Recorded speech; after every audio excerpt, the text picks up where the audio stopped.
celebrate Bonfire Night in Newfoundland, but the origin of Bonfire Night is lost. And I'm not talking about the story of Guy Fawkes either. It's much deeper, beyond colonial history. November 5th is also a day when an ancient druidic ceremony once took place. A ritual undertaken to try and bring back the summer's breath in the deep of the fall. It was just as much to invite good spirits to walk with good people into the dark half of the year.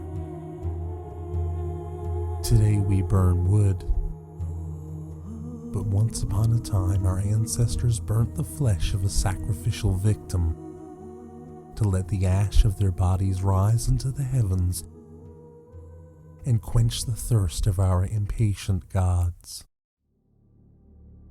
You are the light over the crops, the heat that warms the earth, the hope that springs eternal, the bringer of life. We welcome you and we honor you this day, celebrating your light as we begin our journey once more into the darkness.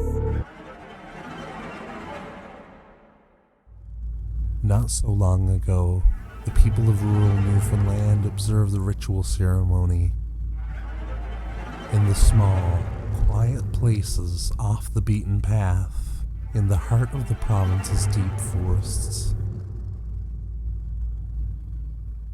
To the sun, to the day, to the sun, to the day.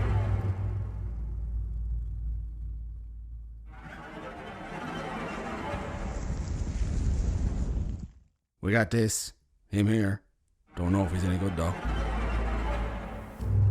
On November 5th, if you go deep into the woods, no matter where, you'll eventually hear the hum of noise and feel the fire's balmy heat. And it will lead you to a castle.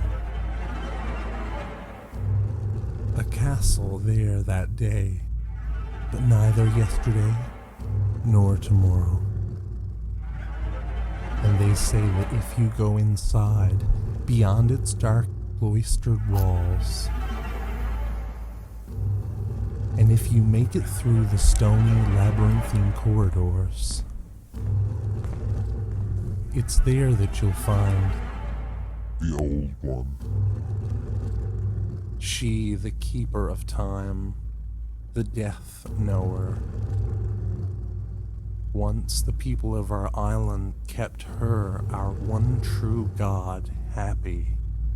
But in this day and age, she is ill with a deep-seated rage For all that we've done.